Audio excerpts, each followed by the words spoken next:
कार्य आयाम में हमेशा ही पीड़ा ही रहेगा आदमी को। जो बाकी तीन आयाम आ रहे हैं वो यहाँ पर आ रहे हैं, व्यवहार आयाम, विचार आयाम, अनुभव आयाम। तो व्यवहार आयाम में हमेशा ही सुख है। अगर वो समझ के साथ रहता है तो व्यवहार आयाम में हमेशा ही सुख है। और अगर समझ के साथ नहीं रहता तो जीवन में भी दुख बना हुआ है, तो बाहर तो दुख रहेगा ही। मनोवृत्ति के अलाइनमेंट में नहीं है तो अंदर तो दुख है ही, इसलिए बाहर व्यवहार में भी दुख हो रहा है।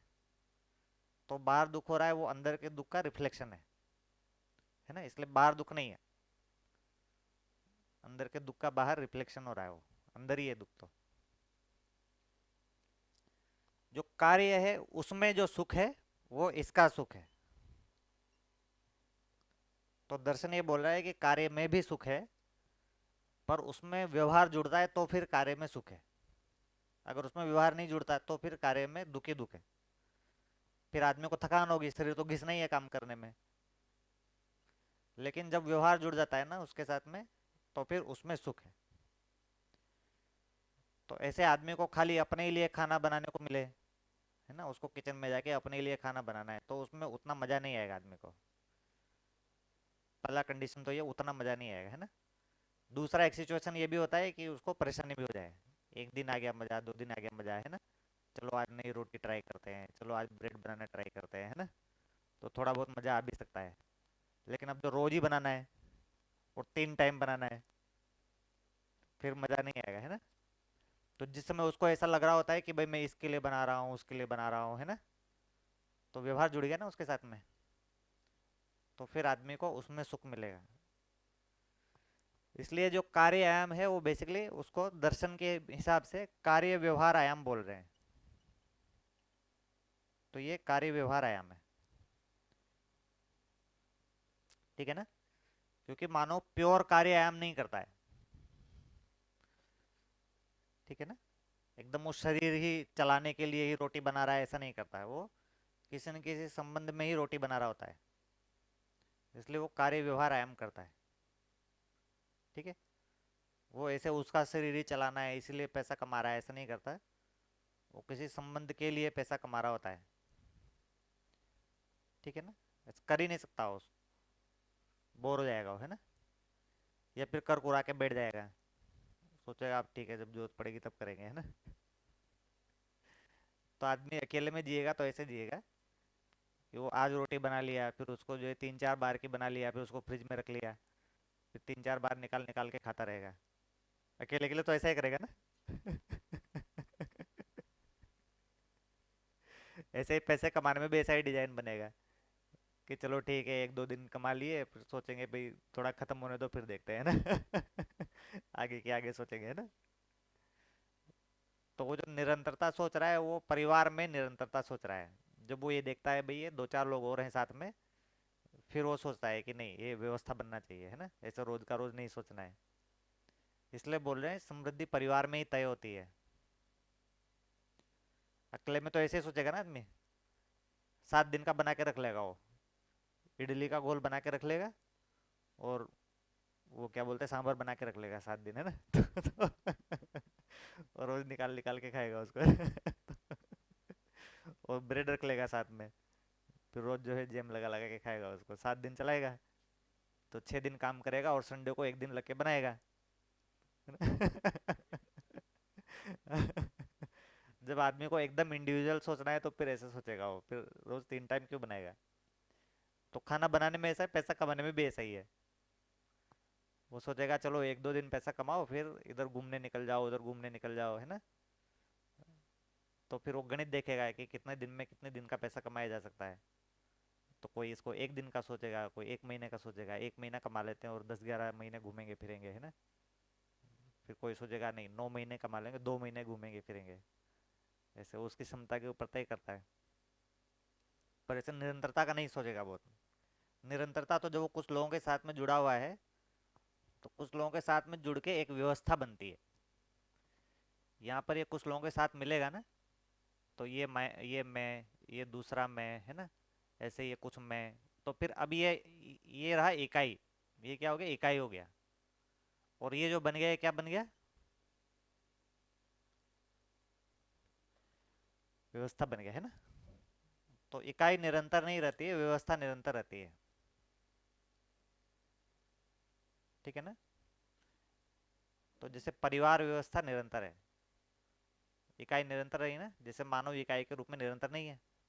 परिवार में कुछ लोग जो होंगे वो, जैसे फॉर द टेम्पररी बीइंग, हो सकता है कोई कहीं चला जाए, कोई कहीं चला जाए, बीच बीच में हो सकता है ऐसा, एक दिन के लिए चला गया, कि एक महीने के चला गया, एक साल के लिए चला गया, है ना।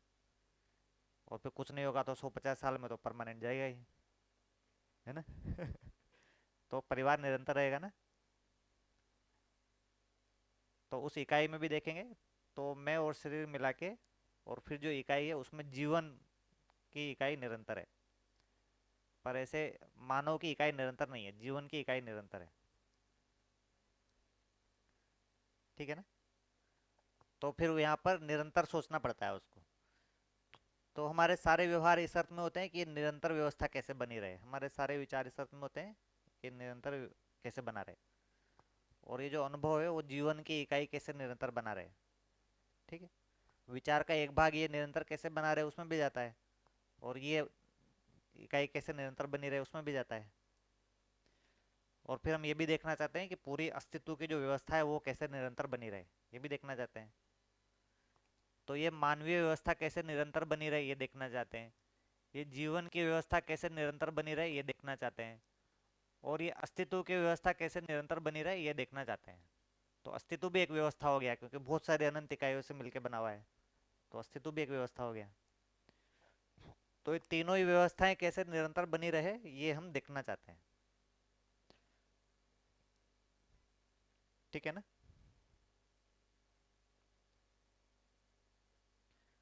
तो ये जो व्यवस्था कैसे निरंतर बनी रहे ये हो गया न्याय, ये जो व्यवस्था कैसे निरंतर बनी रहे ये हो गया धर्म, और ये अस्तित्व की व्यवस्था कैसे निरंतर बनी हुई है ये हो गया सत्य। ठीक है, तीनों व्यवस्थाएं ही हैं किसी एक जगह पे, तीनों कैसे निरंतर बनी रहे। सारे के सारे मूल्य और भाव इसी से ही निकल के आ रहे हैं। ठीक है ना। तो ये जिसको अपन मानव मूल्य बोल रहे हैं, तो जीवन क्या है, स्वयं का मूल्यांकन है। ऐसे ही मानव मूल्य क्या हो गया, ये जो हम मानवीय व्यवस्था में अपना जो मूल्यांकन कर रहे हैं, इस मानवीय व्यवस्था में ये जो मैं अपना मूल्यांकन कर रहा हूँ ये क्या हो गया, मानव मूल्य हो गया। इस मानवीय व्यवस्था में भागीदारी करते हुए मैं अपना मूल्यांकन कर रहा हूँ। जीवन मूल्य को देखेंगे ना, तो मैं अस्तित्व में अपना मूल्यांकन कर रहा हूँ, अस्तित्व की व्यवस्था में अपनी भागीदारी का मूल्यांकन, इसलिए वो सत्य हो गया। यहाँ पर जीवन अपना मूल्यांकन अस्तित्व की व्यवस्था में करता है। जीवन एक इकाई बोल रहे हैं तो अस्तित्व में एक इकाई बोल रहे हैं जीवन को। ठीक है ना। तो क्योंकि अस्तित्व अमर है इसलिए जीवन अमर है। तो जो दर्शन में बोल रहे हैं कि भाई जीवन अमर है ना, परिणाम का अमर, तो वो अलग से कोई स्पेशल चीज नहीं है। अस्तित्व की अमरता में जीवन की अमरता नेचुरली है, ऐसा कोई अलग से कोई घटना नहीं हो गई है। अस्तित्व की व्यवस्था में तो सभी इकाइयां निरंतर है, जड़ परमाणु की भी इकाई निरंतर ही है। ऐसे कोई सारा जड़ परमाणु थोड़ी डिजोल्व हो जाता है, उसका कोई एक अंश इधर चला गया, कोई उधर चला गया, तो वो एकदम ही डिजोल्व हो जाएगा। इस कॉन्टेक्स्ट में अमरता नहीं बोल रहे, उसका एक अंश भी टूट के चला जाएगा ना, तब भी उसको अपन अमरता नहीं बोल रहे, अमरता वायलेट हो गया उसमें, तो उसका अमरता सारा ही परमाणु डिजोल्व हो जाएगा, इस कॉन्टेक्स्ट में नहीं बोल रहे हैं। उसके सारे नहीं बने रहेंगे इस कॉन्टेक्स्ट में अमर नहीं है, ऐसा बोल रहे हैं। समझे डिफरेंस है ना। सारा डिजोल्व हो जाएगा इस कॉन्टेक्स्ट में नहीं अमर बोल रहे हैं, सारा का सारा एज इट इज नहीं बना रहेगा इस कॉन्टेक्स्ट में अमर नहीं है। तो अगर सारा ही डिजोल्व हो जाएगा तो सारा तो डिजोल्व नहीं होगा, इस कॉन्टेक्स्ट में तो जड़ परमाणु भी अमर है, क्योंकि अस्तित्व में कोई जड़ परमाणु भी सारा डिजोल्व नहीं होगा। तो अपन को बहुत अजीब सा लगता है भाई जीवन में ऐसा क्या हो गया वो अमर हो गया, ऐसा कुछ नहीं हुआ, जड़ परमाणु में भी हो। तो क्या होता है कि उसके एक दो अंश इधर उधर चले जाते हैं, एक जाएगा दूसरा आएगा, ऐसा कुछ हो जाएगा, लेकिन एज इट इज नहीं बना रहा इसलिए अमर नहीं है। चेंज हो के तो वो भी एज इट इज बना रहता है। जैसे पेड़ भी क्या है, पेड़ मरता नहीं है। पेड़ क्या हो गया, चेंज हो के पेड़ बना हुआ है। पेड़ थोड़ी मर रहा है। पेड़ में एट ए टाइम बहुत सारे कार्बन ऑक्सीजन है ना बाहर निकलते जा रहे हैं। बहुत सारे कार्बन हाइड्रोजन ऑक्सीजन अंदर आते जा रहे हैं, तो पेड़ तो बना हुआ है। फिर मान लो पूरा का पूरा पेड़ ही मर गया तो क्या हो गया, उसका बीज तो वही है ना। बीज के रूप में फिर निरंतर है वो, उसी का तो बीज है वो, इसलिए वही पेड़ है ये। इस पेड़ से बीज बना और उससे वापस पेड़ बन गया तो ये तो वही पेड़ हो गया ना। हम कहेंगे वही कैसे अलग पेड़ है, अरे तो वही पेड़ तो पहले भी नहीं था, वहां पे भी सब चेंज होके बना हुआ था। तो वैसा अमर तो पूरा अस्तित्व है, चेंज हो के अमर तो अस्तित्व की सारी इकाइयां हैं। जीवन जो है वो बिना चेंज हुए भी इकाई है, ये अमरता है। तो बहुत अलग घटना नहीं आ गई उसमें, ठीक है ना। तो आदर्शवाद से सहअस्तित्ववाद में बहुत अलग चीज हो गया है, कि वहां पर अस्तित्व को अमर नहीं बोल रहे और जीवन को अमर बोल दिया, आत्मा को अमर बोल दिया। अस्तित्व को अमर नहीं बोल रहे तो आत्मा को कैसे अमर बोल सकते हैं। अगर अस्तित्व अनंत काल से नहीं है, अनंत काल तक के लिए नहीं है, तो आत्मा कैसे हो गया, आत्मा तो अस्तित्व में होगा ना। तो इतना भारी छूट हो गया है ना, गड़बड़ हो गया। इसलिए जो है किसी को आज तक आत्मा की अमरता पर विश्वास नहीं बना मानव जाति में। कैसे बनेगा है ना, अस्तित्व को नहीं बोले तो आत्मा को कैसे बोलेंगे अमर। इसलिए वो भाषा ही बना रह गया, कभी जीने में नहीं आया वो। ये पूरा का पूरा जीवन और आत्मा जो है पूरी मानव जाति के लिए जीने की वस्तु कभी भी नहीं बना। पूरा आत्मा जो है वो आदमी मर जाता है और उसके लिए जब वो कर रहे होते हैं ना उस समय आत्मा की याद आती है आदमी को। उसके अलावा लाइफ में कभी आत्मा का याद नहीं आता है। उस समय भी वो दो चार मंत्र पढ़ रहा होता है पुजारी, वो मंत्र भी किसी को समझ में नहीं आते क्या बोल रहा है, सही बोल रहा है कि गलत बोल रहा है। वो भी किसी को समझ नहीं आते। वो अपना काम कर रहा होता है, बाकी सब लोग अपना काम कर रहे होते हैं, है ना।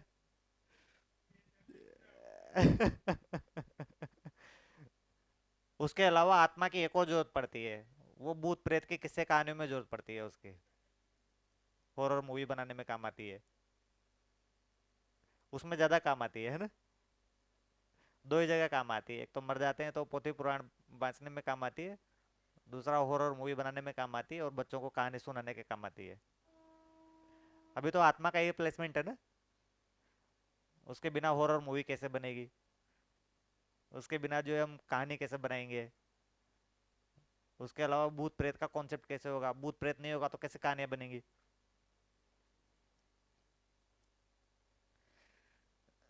हम भूत प्रेत की कहानी के अलावा आत्मा की कहाँ बात करते हैं, जिंदगी में डे टू डे लाइफ में बात करते हैं आत्मा का।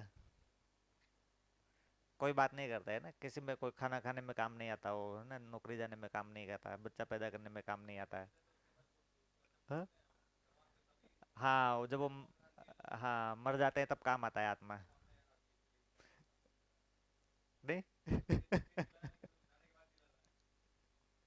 कितना बड़ी चीज है ना, आदमी को जीवन का कोई आवश्यकता नहीं है।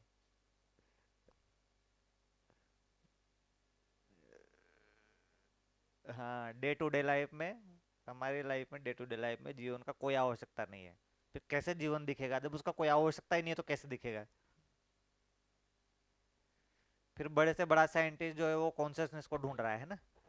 अभी सारे बड़े साइंटिस्ट जो है चाहे वो फिजिक्स के हो है ना, चाहे वो बायोलॉजी के हो, हाँ बड़े से बड़ा आदमी, फिजिक्स का हो, साइंस का हो, बायोलॉजी का हो, है ना, कोई कैंसर रिसर्च कर रहा हो, कोई भी बड़े से बड़ा आदमी होगा वो कॉन्शियसनेस पे सोच रहा है अभी, है ना। सब लोग कॉन्शियसनेस के पीछे पड़ गए हैं। अरे भाई तुमको एक एक घंटे के लिए, एक सेकंड के लिए तो कॉन्शियसनेस की जरूरत नहीं है। उसके बिना तुम्हारा जिंदगी वैसे ही चल रहा है, तुम कौन कहाँ से दिखेगा कॉन्शियसनेस। जब तुमको जरूरत ही नहीं तो कहाँ से दिखेगा, पेपर छापने के लिए दिखेगा, या जो किताब लिखने के लिए दिखेगा, या हॉरर मूवी बनाने के लिए दिखेगा। ठीक है ना। जैसे आपने ऐसा नोट किया होगा कि अभी हम लोग घर का पैक कर रहे थे ना, अभी हमने घर शिफ्ट किया, तो मेरे को घर का पैकिंग करने के लिए कार्टन चाहिए थे। तो मैंने ढूंढा कार्टन कहाँ है, तो ऐसा बहुत दूर नहीं था कार्टन, है ना, घर के बिल्कुल पास में ही था। और वो एक बहुत बड़ा कबाड़ी की दुकान था। ठीक है ना, वो संदेश प्रेस रोड पे जो कबाड़ी का दुकान है ना बहुत बड़ा, तो वो मेरे को जो है दिखाई नहीं। वहां पे मैं 1 साल रहा उस एरिया, मेरे को दिखाई नहीं। जिस दिन मेरे को घर पैक करना था उस दिन मेरे को कबाड़ का दुकान दिखाई दिया, इतना बड़ा कबाड़ का दुकान। नहीं। तो आवश्यकता नहीं है तो कबाड़ का दुकान भी नहीं दिखता आदमी को, घर के बगल में हुआ है, उसमें आदमी को जीवन दिख जाएगा। ऐसा नोट किया होगा ना आप लोगों ने कई बार। आवश्यकता होती है तो चीज दिखती है, आवश्यकता नहीं होती तो दिखती नहीं है वो। इस हॉल में बहुत सारी चीजें होंगी है ना, जो आवश्यकता नहीं होती है तो हमको दिखेगी नहीं, है ना। जैसे ये फायर वाला टंगा हुआ है, पता नहीं कितने लोगों ने देखा है यहाँ पे, है ना। हाँ, आपके सिर पे ही टंगा हुआ है। जब खड़े होंगे और वो टकरा जाएगा सिर पे तो दिखाई देगा।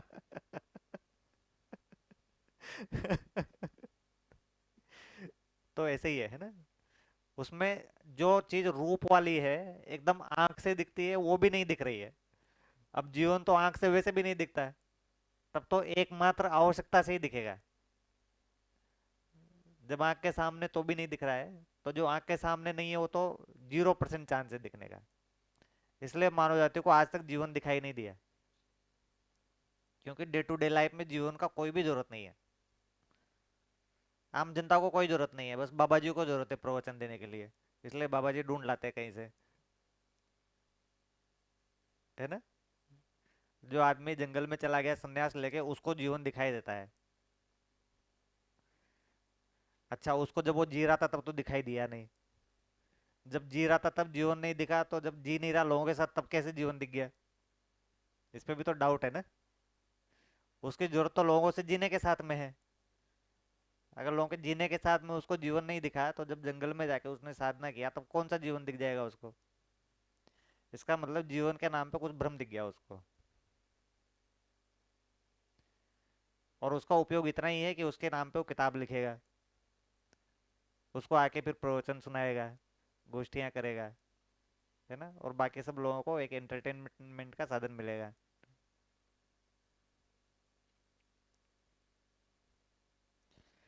ठीक है, लॉजिक ठीक है।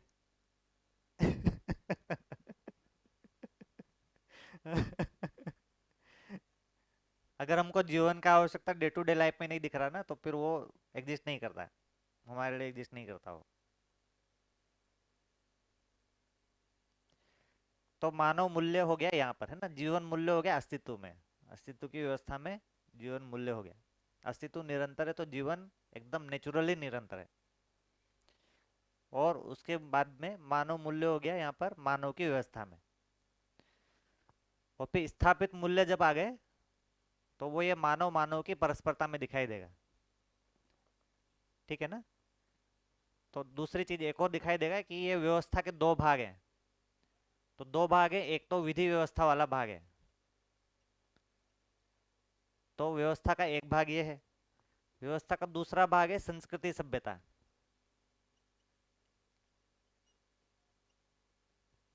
ठीक है ना। तो जो संस्कृति सभ्यता वाला व्यवस्था का दूसरा भाग है, उसमें यहाँ पर स्थापित मूल्य और शिष्ट मूल्य दिखता है, संस्कृति सभ्यता वाले में।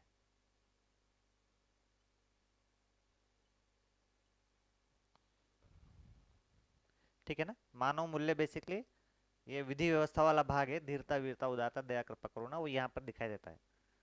और इसी व्यवस्था का, इसी मानवीय व्यवस्था का जो संस्कृति सभ्यता वाला भाग है, वहां पर अपन को स्थापित मूल्य दिखता है। तो ममता उदारता वो सब यहाँ पर इस संस्कृति सभ्यता वाले डोमेन में दिख रहे हैं।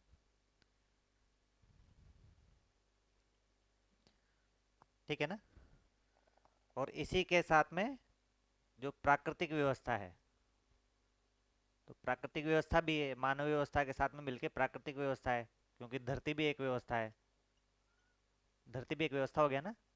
तो उसमें फिर हमको ये मानव व्यवस्था और प्राकृतिक व्यवस्था दोनों मिला के, और फिर हमको दिख रहा है वस्तु मूल्य, जिसको अपन बोल रहे हैं उपयोगिता मूल्य और कला मूल्य।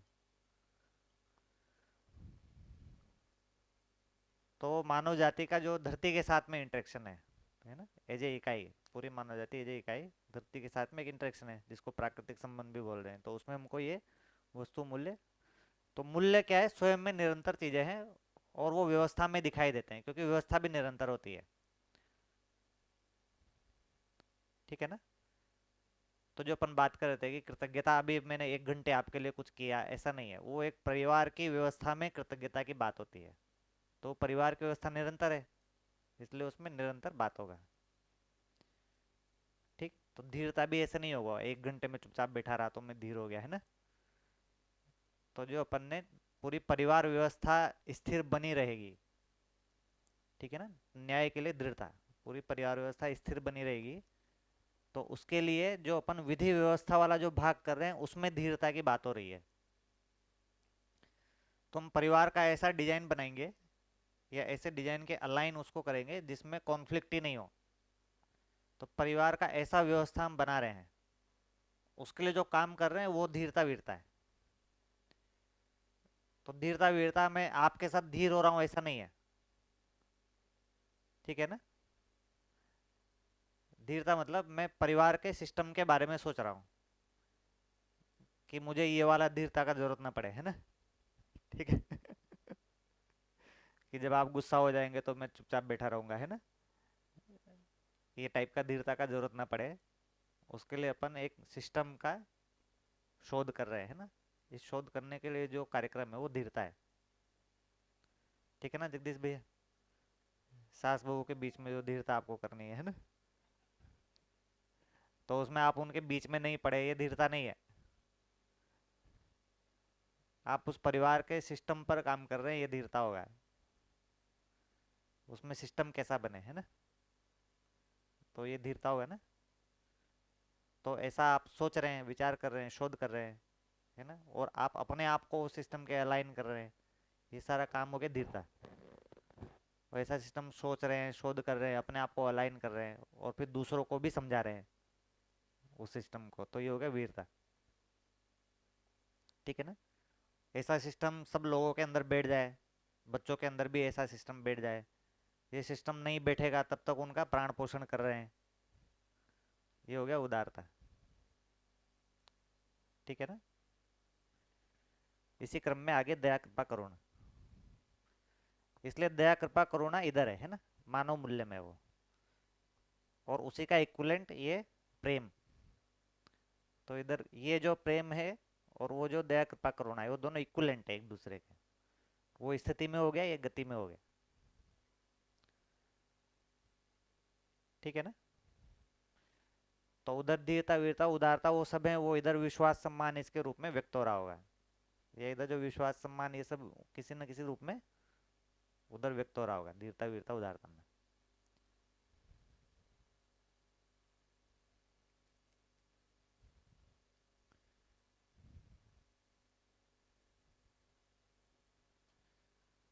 तो अभी का डिजाइन ऐसा नहीं है ना, परिवार का डिजाइन ऐसा नहीं है, उसमें क्या है, इनहेरेंटली बहुत सारी असमानताएं भरी हुई है। तो फिर उसमें धीरता तो रहेगी नहीं, डिजाइनिंग गड़बड़ तो कहाँ से धीरता हो जाएगी। अब उसमें सब लोग लड़ाई झगड़ा करके बैठे हुए हैं और हम चुपचाप बैठे हुए हैं, है ना, इसको थोड़ी धीरता बोल रहे हैं। उस सिस्टमेटिक एक्सप्लॉयटेशन को हमको ठीक करना होगा ना, और अपने आप को भी उस सिस्टम के अलाइन करना होगा मानवीय सिस्टम के। तो ये सारी चीज़ों पर हमको सोचना होगा कि परिवार का ऐसा कैसा डिजाइन हो जहाँ पे एक्सप्लॉयट